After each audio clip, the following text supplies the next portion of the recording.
반갑습니다. 토마, 아주, 어, 다들 그 유명한 그 수요일에 베베 수만 가는 무시다. 나는 신기, Ceux qui 요즘 sont 뭐가, présents à ces calculs-là, 나는 신기, 아주, 미국은 무시. particulier 남바니, à ceux qui 로베, président ces là 수주 남바다. Guy Savrin 나는 신기, Poitier, Miguel Poitier, Boukarim Poitier, 나는 신기다. 요즘 봐도 주만 남바. 나는 정답 가는 베베. Kempo Denieux, ainsi que tous les Kempo, les lamas, la Sangha des moines et des nonnes, 다 듣네마, 실제. tous ceux qui suivent cet événement. Tous, je vous adresse les salutations empreintes de souhaits de bon augure et nous continuons l'enseignement sur la vie d'Atisha, 다 enseignement 들려야. que nous avons commencé hier.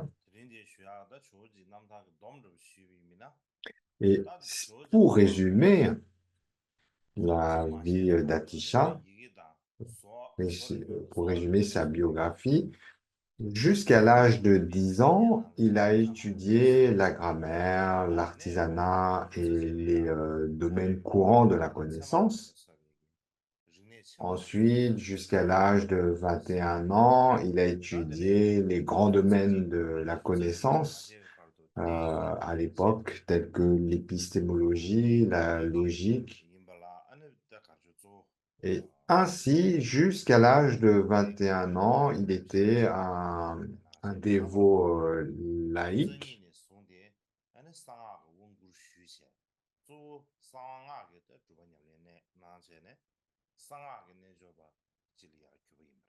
Il étudiait principalement, et c'est à partir de l'âge de 22 ans qu'il entre en particulier dans le véhicule des mantras secrets, où il reçoit les transmissions des mantras secrets et devient un yogi des mantras secrets. Alors, son premier maître Vajra était Rahula Gupta.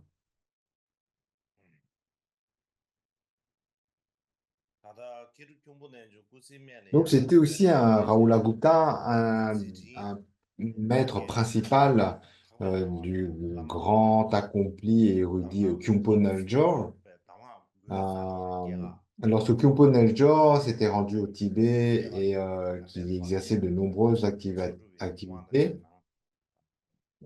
Il Il y a eu un Rahula Gupta qui lui est apparu sous la forme de vision pure et qui lui a alors ouvert accès aux précieuses instructions et a donné l'initiation ainsi que les transmissions nécessaires pour la pratique de Mangala Sivra. Et donc, Khyumpo Neljor était contemporain et, donc, comme c'était ce maître, Rahula Gupta était un contemporain du maître d'Atisha et pour d'autres raisons aussi. Donc, on identifie ce Rahula Gupta comme étant à la fois donc, le maître d'Atisha et de Chuponajor. Ensuite, Atisha suit son maître principal pendant environ 7 ans, son maître principal qui est Awadutipa. Il reçoit beaucoup d'instructions du Vajrayana et puis ensuite s'engage dans la conduite de conscience yogique.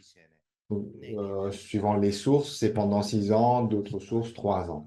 Alors, lorsqu'on parle de conduite de conscience yogique, donc c'est une façon de parler pour exprimer les activités où le yogi prend une consort et s'engage et ensuite erre d'une certaine façon à différents endroits en accomplissant des pratiques yogiques. Alors, les commentaires sur les tantras expliquent que dans la tradition des mantras secrets, on ne s'engage dans ces pratiques qu'à partir du moment où l'on atteint le chemin de la jonction. Ensuite, Atisha quitte.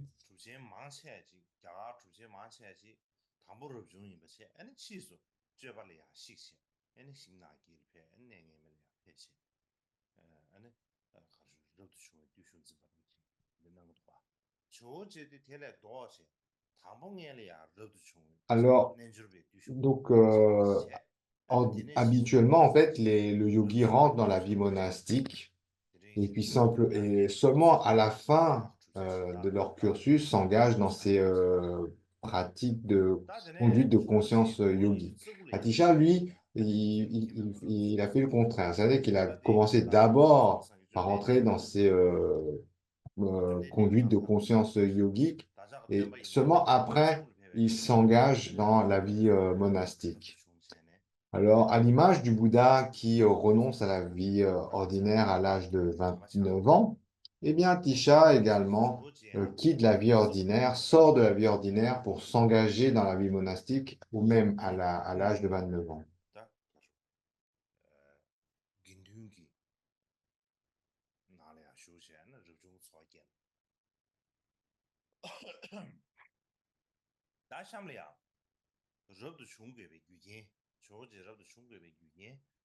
Bon, va parler des circonstances qui font qu'il rentre dans la vie monastique.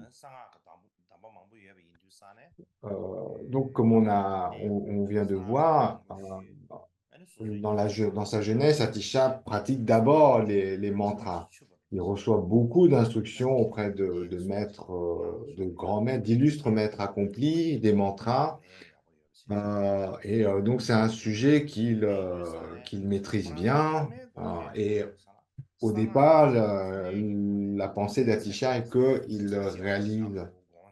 il va pouvoir réaliser l'éveil parfait et insurpassable dans cette vie même, simplement au travers de pratiques tantriques.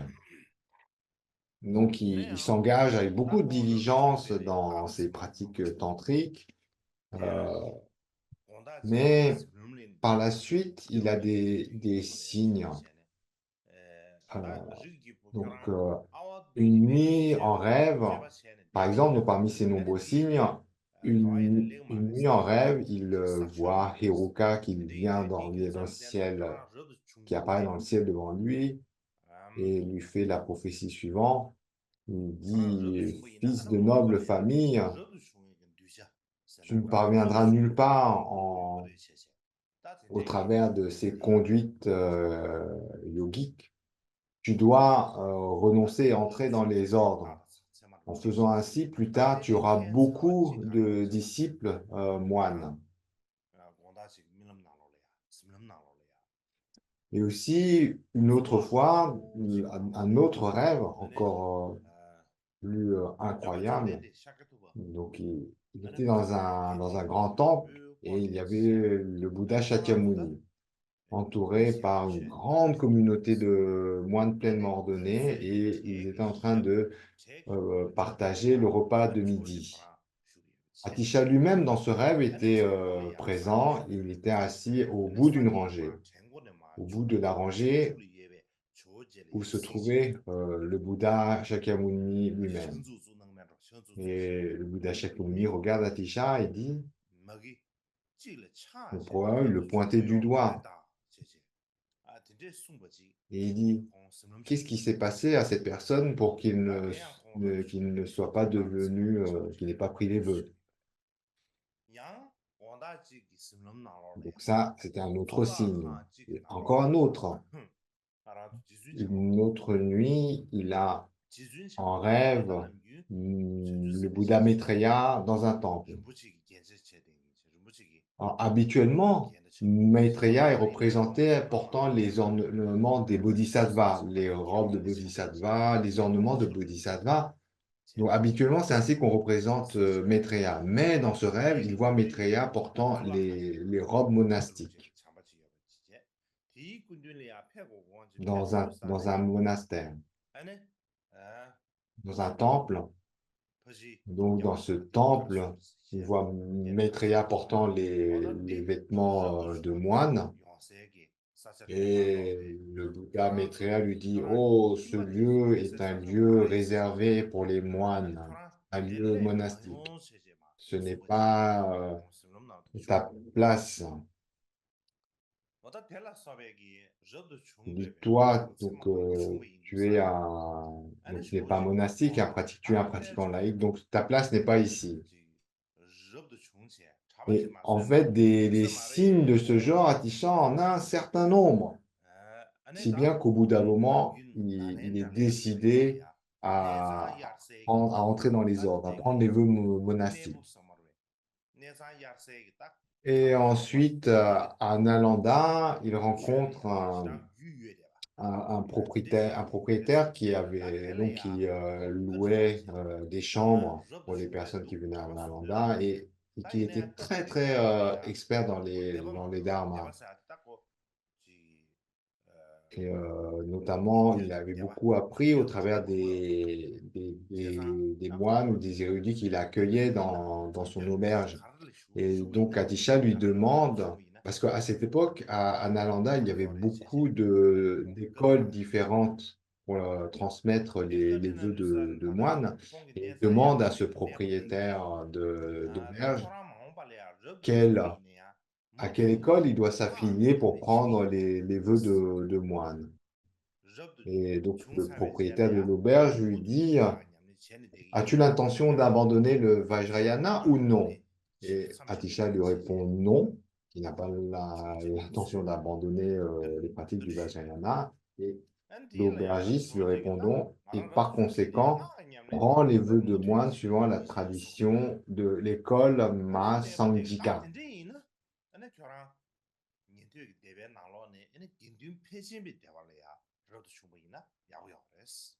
Et donc, cet aubergiste, expert en dharma, lui conseille parmi les différentes écoles de transmission des vœux du Vinaya de choisir la tradition de l'école Mahasanghika.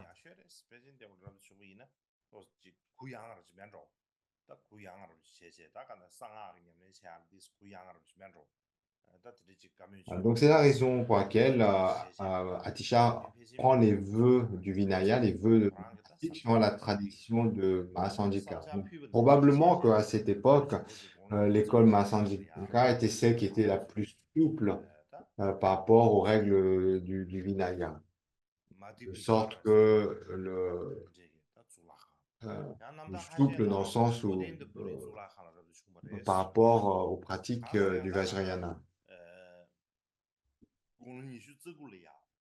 Et à l'âge de 29 ans, comme on a dit, il entre et prend les vœux de l'ordination, il prend les vœux monastiques.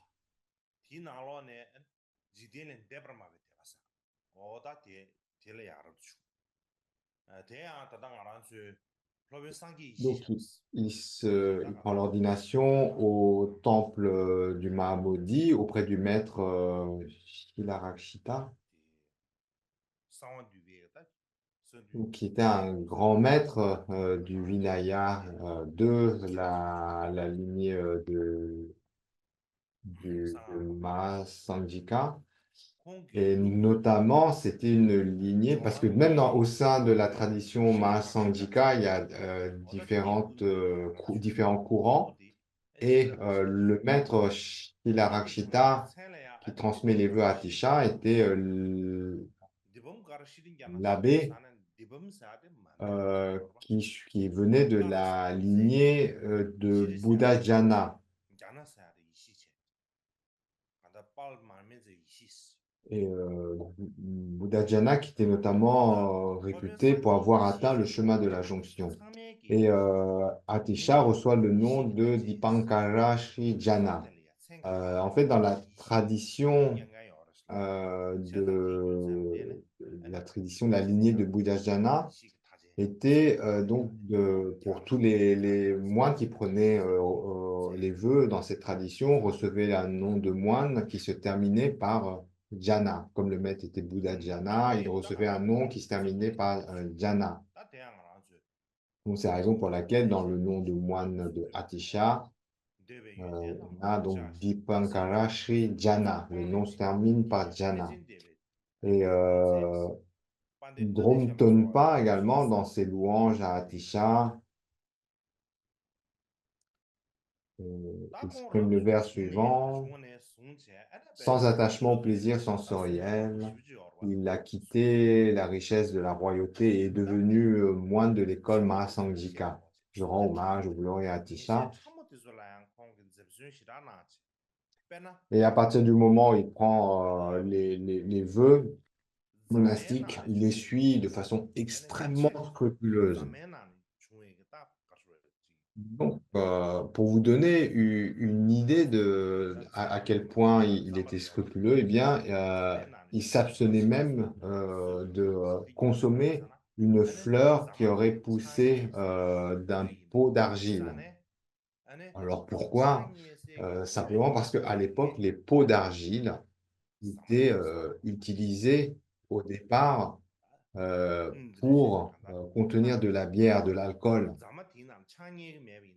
Et comme dans la lignée Masanjika, le, il était strictement interdit de boire de l'alcool, donc pour préserver son vœu racine de ne pas boire de l'alcool, donc il le préserve jusqu'à ne pas consommer une fleur qui a poussé d'un pot qui a contenu de l'alcool.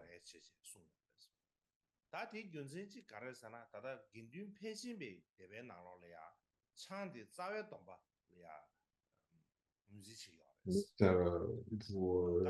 c'est pour donner donc une idée de à quel point il était scrupuleux par rapport aux vœux monastiques qu'il avait reçus suivant la tradition Mahasanghika. Donc, cette lignée de transmission a été notamment scrupuleuse par rapport au fait donc d'abandonner l'alcool.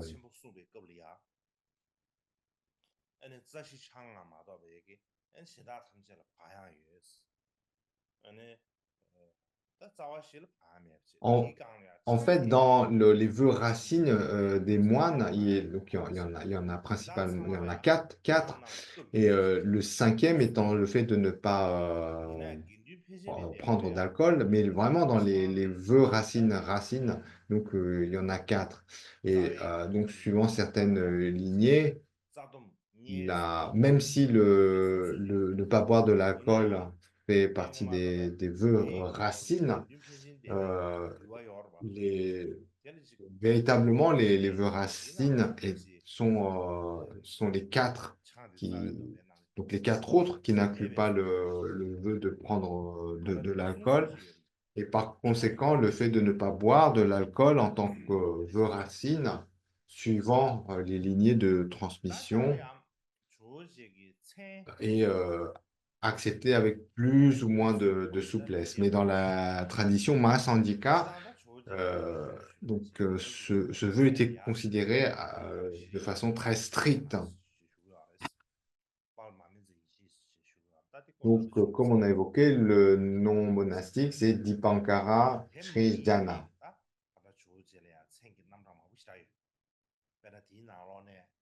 Atisha est connu pour avoir eu différents noms. Si on se réfère au son nom sanskrit commun, c'est comme on vient de le dire, c'est Atisha. Atisha, c'est son nom sanskrit commun. Alors, si on veut le traduire, Atisha, ça a le sens de prééminent.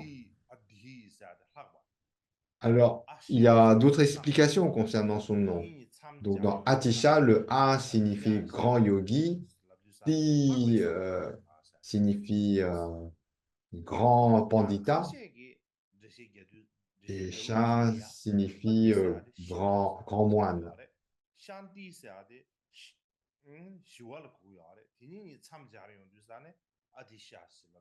On a aussi la signification Ashti, qui veut dire suprême, et Sha qui veut dire paisible. Donc Atisha, son nom peut être compris également comme étant extrêmement paisible.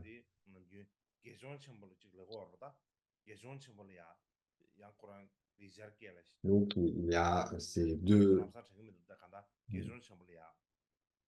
Donc il y a donc il y a Donc, c'est différentes possibilités. Donc, globalement, Atisha, ça signifie prééminent.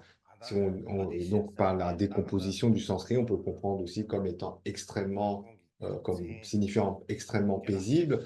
Et encore, suivant la décomposition, dans le A, donc ça renvoie à une abréviation qui signifie grand yogi, Ti qui rend l'abréviation du terme grand pandita, et Sha par rapport au vœu euh, monastique, donc renvoie à l'idée de grand moine. Ensuite, concernant d'où vient le nom, son nom d'Atisha, il y a deux interprétations, deux explications, pardon. Une qui vient on trouve, qui vient de Zhangchupe, on retrouve dans les récits des Kadampa. Et donc, d'après ces récits, Zhang Chupe dit que Atisha reçoit ce nom.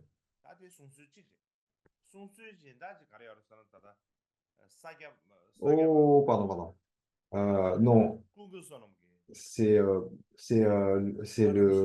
Panchen dans les récits, dans l'histoire des Kadampa du Panchen Sojak, qui dit que c'est Zhang Chupe, c'est donc Zhang Chupe qui donne le nom de Atisha à Atisha parce qu'il reconnaît en lui des qualités supérieures parmi les autres panditas.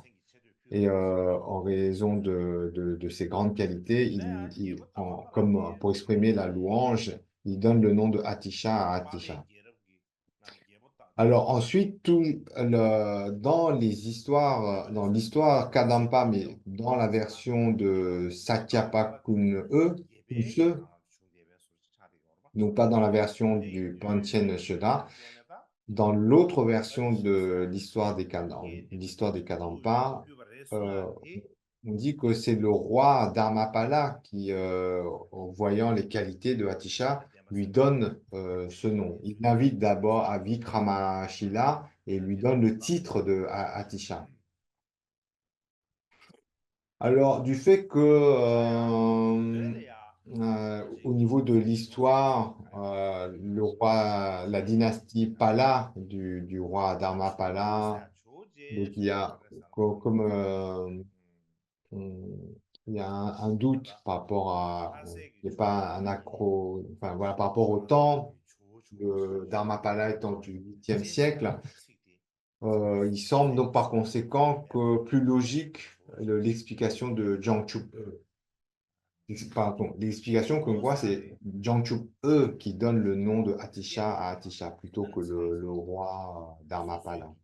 Mais ça reste un point en fait à vérifier par rapport aux autres sources historiques que l'on puisse avoir. Alors, ensuite, au Tibet, Atisha était nommé Joje. Alors, dans Joje, il y a tout d'abord Jo, donc c'est le même nom qu'on utilise pour les deux fameuses statues qu'il y a à Lhasa au Tibet. Donc, la différence, c'est donc pour Atisha, c'est Joje, pour ces statues, c'est Jo.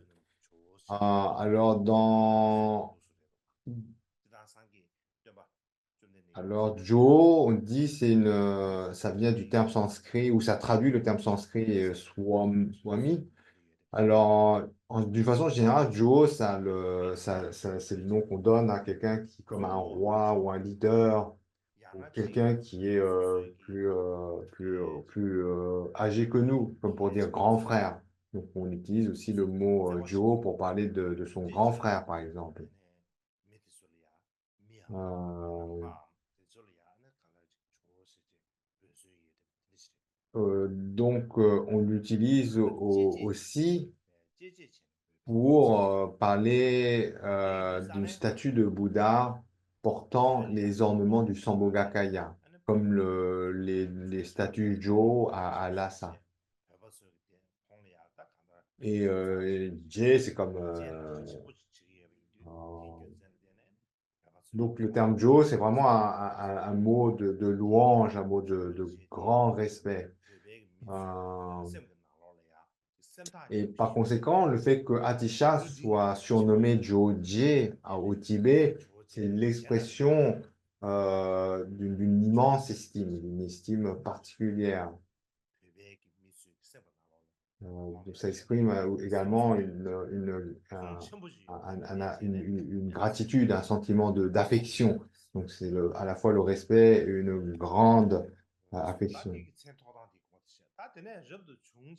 Et, euh, et donc, en particulier, au Tibet, il n'y a que Atisha qu'on appelle Jogye. Donc, aucun autre maître n'a ce surnom de Jogye. Et donc, ça montre à quel point, pour les Tibétains, il y avait ce sentiment de gratitude pour la bienveillance de Atisha. La bonté de Atisha était reconnue d'une façon toute particulière par les Tibétains. Donc, donc, c'est la raison pour laquelle Atisha avait ce surnom au Tibet, le nom de Jogye, qui est vraiment un nom donc, qu'on utilise pour exprimer des louanges, un très profond respect.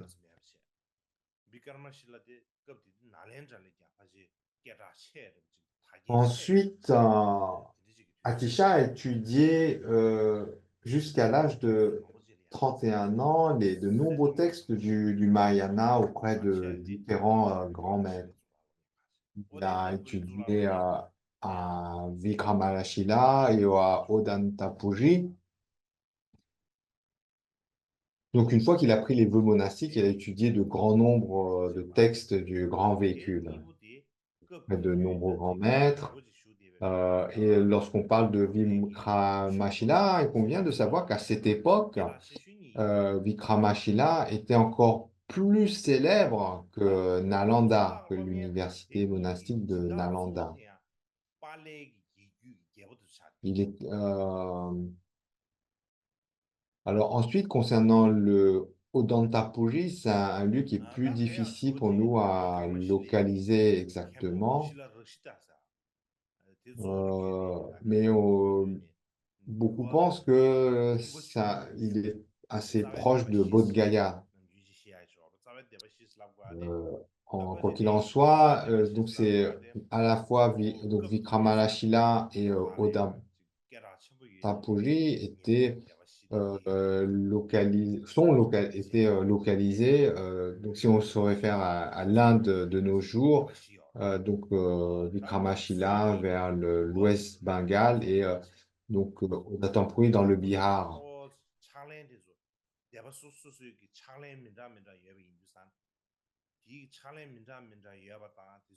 Et lorsque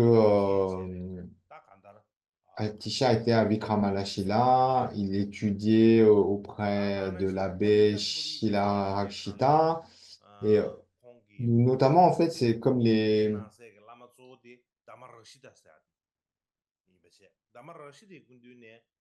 donc c'est comment dire donc Atisha étudie auprès de Shilarakshita à Vikramashila. Il reçoit des enseignements sur le véhicule fondamental, sur le véhicule des vœux monastiques.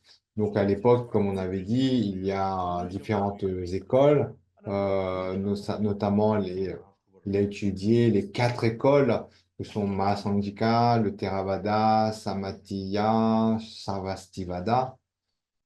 Et en faisant bien la distinction entre ces 4 écoles, donc il avait beaucoup d'assiduité. Donc on raconte qu'il a fait preuve de beaucoup d'assiduité pour étudier ces différentes traditions des écoles du Vinaya, au point donc de connaître les détails sur comment un novice doit donner le bol d'aumône à un moine pleinement ordonné, etc.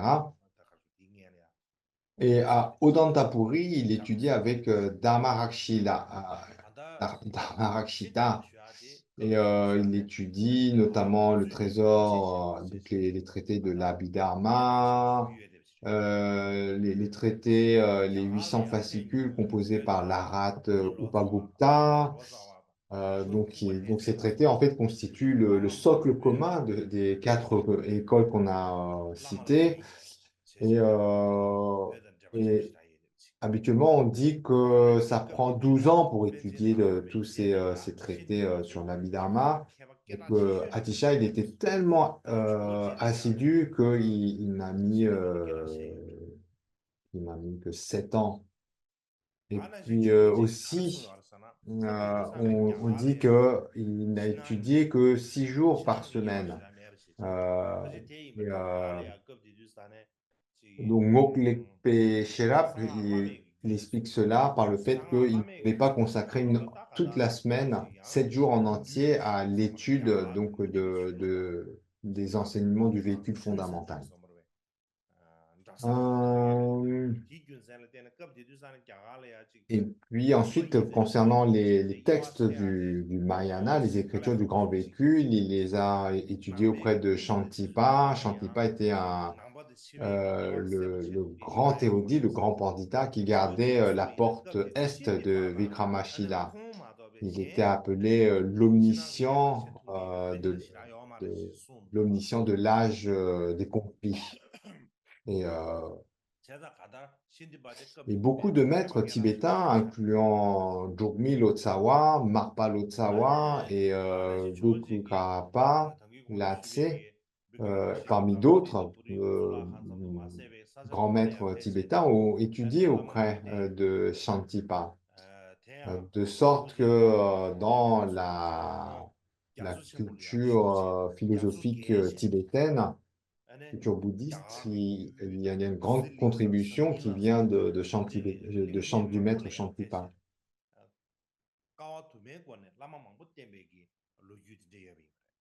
Donc, Shantipa était vraiment renommé à cette époque. On dit que c'était celui qui suivait Naropa. En bref, Atisha a eu un grand nombre de, de maîtres. Il a vraiment, pour chercher les enseignements, il a suivi un grand nombre de maîtres. On dit qu'il a traversé 3 fois l'océan pour rechercher les maîtres et recevoir leurs instructions. Il s'est rendu dans le centre de l'Inde, il a été à Sumatra, à Ceylan, il a vraiment entrepris il a dû surmonter de grandes difficultés pour pouvoir suivre ses différents maîtres.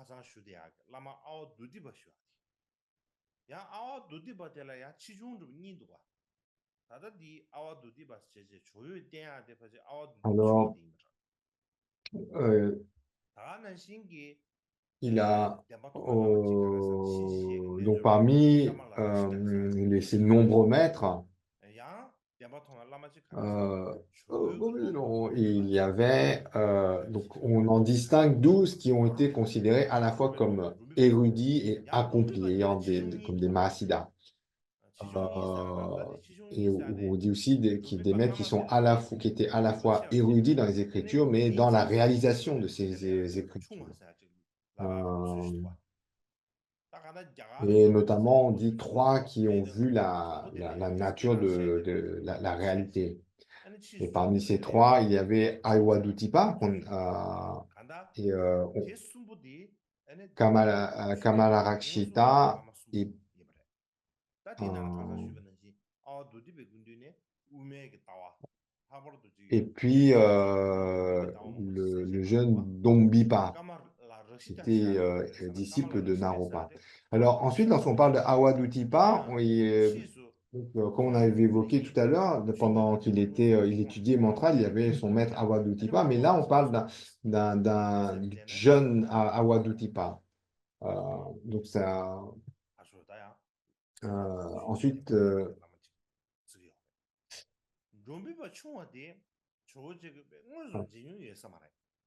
donc ici, on parle du jeune, on dit le jeune Awadutipa. Donc, c'est le même nom, Awadutipa, mais il y a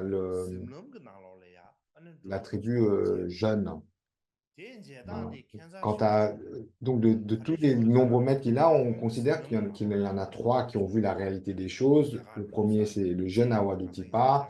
Le deuxième, c'est Kamala Rashida, qui était pratiquant de Yamantaka. Et puis le jeune Dongbipa, qui était étudiant ou disciple de Naropa.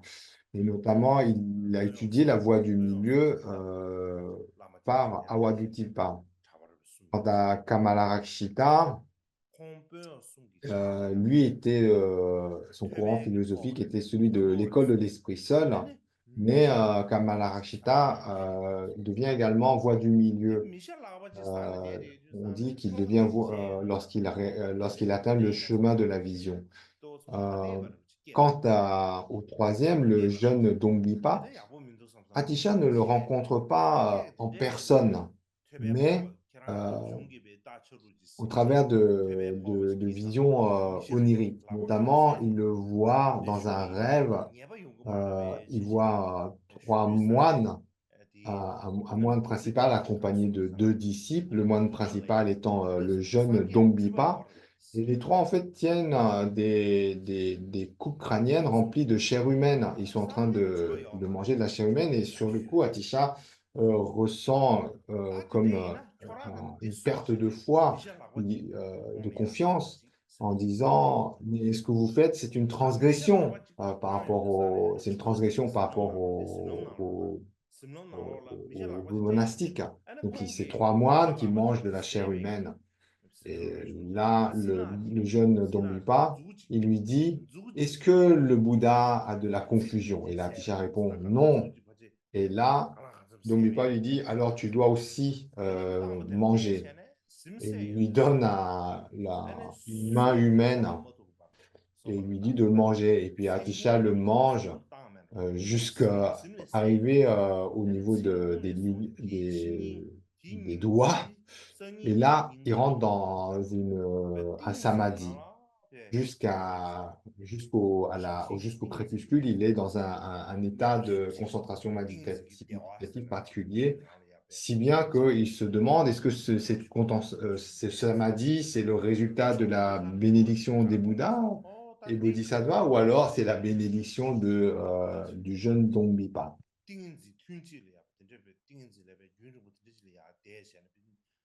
Donc c'est vraiment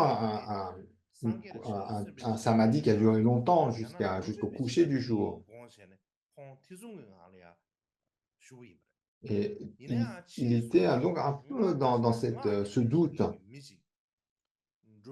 Mais par la suite, il y a un pratiquant des mantras qui va voir Dongdipa et pour lui supplier de l'aide. Et Dongdipa lui dit, oh, tu n'as aucune connexion avec moi. Mais il y a un de mes disciples dont son nom contient le mot jnana, veut dire jnana. Donc jnana, ce mot qui termine le nom de moine de Atisha. Il dit, oh, j'ai un disciple dont son nom se termine par jnana. Je lui ai, je lui ai transmis mes bénédictions à tel moment. Donc, il raconte moi aussi. Eh bien, vous avez une connexion karmique avec ce jhana. Allez donc le voir. Et donc, ce pratiquant des mantras secrets, il va voir Atisha et il lui raconte cette histoire. Il supplie Atisha de lui donner les transmissions parce que le jeune Dongbi n'a pas voulu lui transmettre en disant qu'il n'avait pas de connexion karmique, mais que par contre, il en avait une avec Atisha.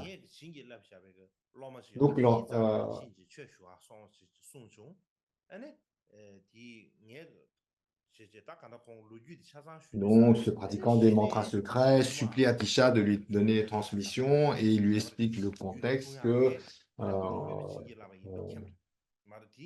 qu'il a une connexion karmique avec Atisha.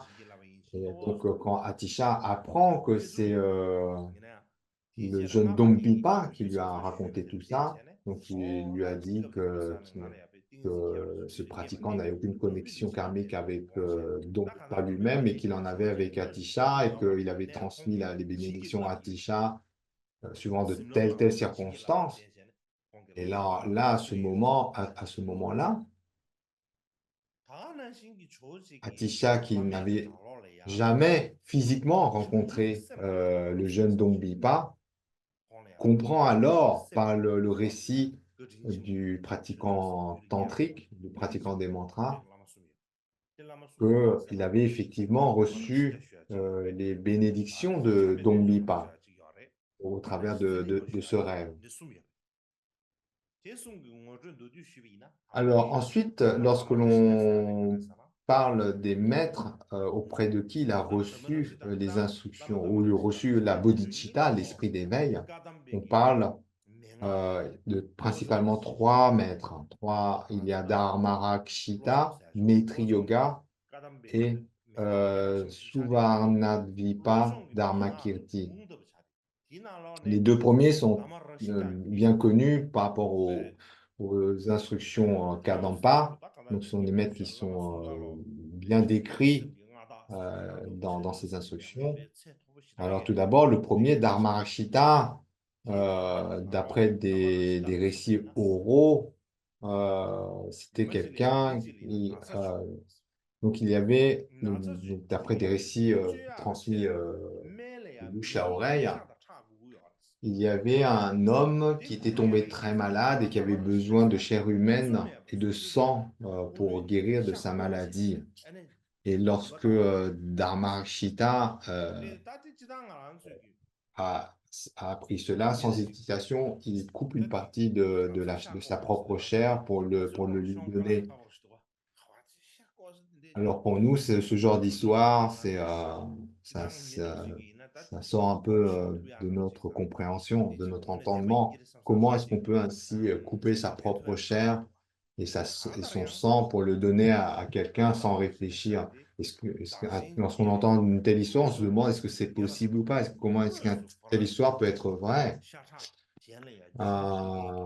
L'idée, donc ce récit est un des récits qui illustre comme quoi Dharmarashita n'était pas simplement quelqu'un qui était dans la pratique de l'esprit d'éveil, dans la pratique de l'échange de soi avec autrui, mais qu'il avait vraiment cette capacité de concrètement montrer des signes de réalisation de cette pratique. Quant au deuxième maître de l'esprit d'éveil, donc comme on a dit, c'est Maitri Yoga. Et là également, d'après différents récits, il y a eu un moment, on dit que Maitreya personnifiait la pratique de la prise en charge de la souffrance des autres et le don de son bonheur, si bien que à un moment, quelqu'un était en train de frapper un chien avec une barre de fer. Et lorsque Maitri Yoga voit cette scène, il est pris de compassion pour ce pauvre chien battu. Et donc, à tel point, sa compassion est telle qu'il prend sur lui la souffrance du chien. Et il la prend de telle façon que non seulement il en ressent les souffrances, mais son corps est physiquement marqué. Donc, on dit que par la suite, on voyait les marques de barres de fer sur son corps. Et également donc, les traces de sang qui sortaient de ces marques de bâtons de fer. Et là, donc, ça donne ce genre de récits sont transmis pour montrer à quel point, à quel niveau sa pratique de bienveillance et de compassion était portée. Donc, à quel point il était capable de prendre sur lui la souffrance des autres, de donner son propre bonheur. Donc, ce n'est pas simplement un pratiquant ordinaire de l'entraînement de l'esprit.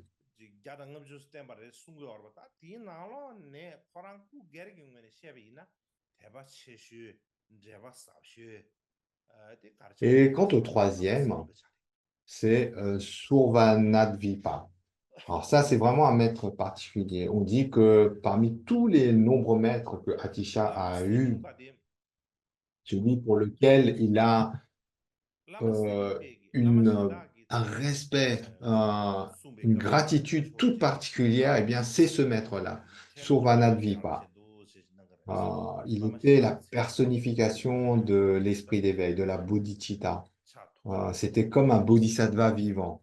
Euh, et, à- et en raison de cela, du niveau de réalisation de Survanadvipa, en termes de bienveillance, de compassion, donc, Atisha, vraiment, il le considérait comme tout particulièrement tout particulier. Par exemple, contrairement à tous les maîtres il a eu, Atisha avait un reliquaire avec un parasol en argent pour Suvanavipa, et il me faisait des offrandes mensuelles. Il ne faisait pas d'offrande mensuelle à ses différents maîtres, mais il le faisait pour Suvanadvipa. En fait, c'est une tradition, une tradition pour préserver en mémoire les anniversaires de Parinirvana de son maître. Et lorsqu'il entendait le nom de ses maîtres, il avait l'habitude, Atisha, de joindre ses mains au niveau de son cœur, mais lorsqu'il entendait le nom de Survanadvipa, là, ses mains étaient jointes au sommet de sa tête. Et aussi, lorsqu'il se rappelait de ses autres maîtres, euh, il n'en était pas ému comme lorsqu'il se souvenait de Survanavipa. On disait que lorsqu'il se souvenait de Survanavipa, les larmes venaient à ses yeux. Et lorsqu'on lui demandait pourquoi parmi tous ses maîtres, il avait une considération si particulière pour Survanavipa, Atisha répondait que c'est parce que si au niveau de ses qualités de cœur, il était devenu meilleur, euh, eh bien, c'était grâce à Survanadvipa. Ce n'était pas tant que les qualités de ces maîtres étaient plus ou moins grandes, euh,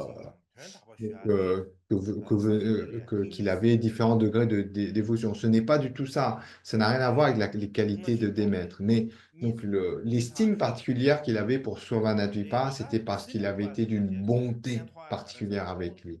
Et, euh, et donc, lorsqu'on lui demandait à quel point Sovanavito était bon avec lui, il disait, eh bien, que si j'ai des qualités de cœur, de bienveillance en mon esprit, eh bien, cela est dû à la bonté de Sovanadipa.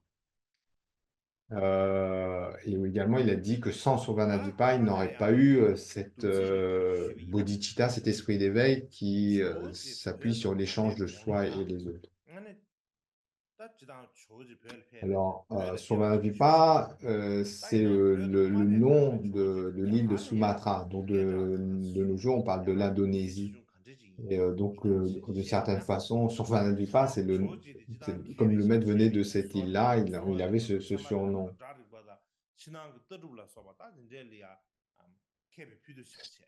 Donc, le temps manque un peu, mais si l'opportunité se présente, on racontera comment Atisha a rencontré Survanavipa. Euh, Alors ensuite, on peut se demander, donc on va aborder comment les activités de Atisha avant qu'il entre au Tibet. Donc en termes de connaissances, Atisha, oh là, il en savait des choses. Comme on avait évoqué dans son enfance, il avait bien étudié la médecine, l'artisanat, l'épistémologie, la logique, aussi bien bouddhiste que non bouddhiste. Et il a complété ensuite ses études avec le Vinaya, les sutras, l'Abhidharma, du véhicule fondamental. Et par rapport au sutra du grand véhicule, il a étudié les philosophies de la voie du milieu, de l'école de l'esprit seul. Donc, il a étudié aussi bien la tradition de Nagarjuna que celle de la tradition de Nagarjuna, principalement par le jeune Awadutipa, Promène et la tradition de Asanga par Shantipa ainsi que le maître. Euh, Quoi qu'il en soit, Atisha pratiquait la voie du milieu suivant la tradition de Nagarjuna et, aussi il avait la tradition, la vaste conduite de l'Esprit seul. Donc il avait deux traditions. Et par conséquent, par la suite, le fait qu'au Tibet, on considère tout particulièrement important dans la pratique, la bodhicitta, l'esprit d'éveil, ainsi que les vues de la voie du milieu, ça, c'est un héritage particulier de Atisha. Le fait que l'on considère donc comme le cœur de la pratique au Tibet, la bodhicitta et puis la voie du milieu, notamment suivant les vues de la tradition de Chandrakirti. Donc ça, cette influence, ça vient d'Atisha. Et puis aussi, euh, donc, malgré tout cela, comme on a un peu sous-entendu dans le récit, comme le récit est un peu sous-entendu, Atisha a continué dans les mantras secrets. Donc non seulement il avait étudié dans le détail les quatre classes de tantra, mais il les a également pratiquées. Donc avant même qu'il soit entré dans la vie monastique, il était déjà un yogi exercé dans les tantras. On dit qu'il avait déjà la vision de beaucoup de Bouddhas, de Bodhisattvas, incluant Evajra, Chakrasamvara, Avalokiteshvara, etc. Et parmi ces visions, donc ces différentes divinités de sagesse primordiale, Evajra, Chakrasamvara, etc., sa principale était Tara. Donc, comme on avait évoqué une session d'avant, donc, il avait pris cette habitude de prier Tara et elle le guidait ainsi au travers de ses prières.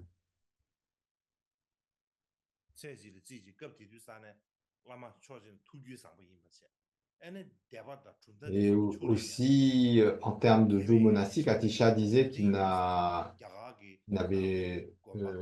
fois qu'il avait pris les vœux monastiques, il ne les avait jamais transgressés. Et aussi, concernant ses préceptes de bodhisattva, il lui arrivait d'avoir des transgressions mineures. euh, et également quelques fautes par rapport au samaya des tantras, mais qu'il ne les a jamais laissés ainsi sans purification pendant une journée. Donc, tout était purifié dans la journée même. Euh, il a fait le cœur de sa pratique, la bodhicitta, et on va en terminer pour aujourd'hui. Euh, Et donc, en particulier, on dit qu'à cette époque, c'était un lama qui était particulièrement donc, altruiste, bienveillant. On va terminer sur ce point pour aujourd'hui.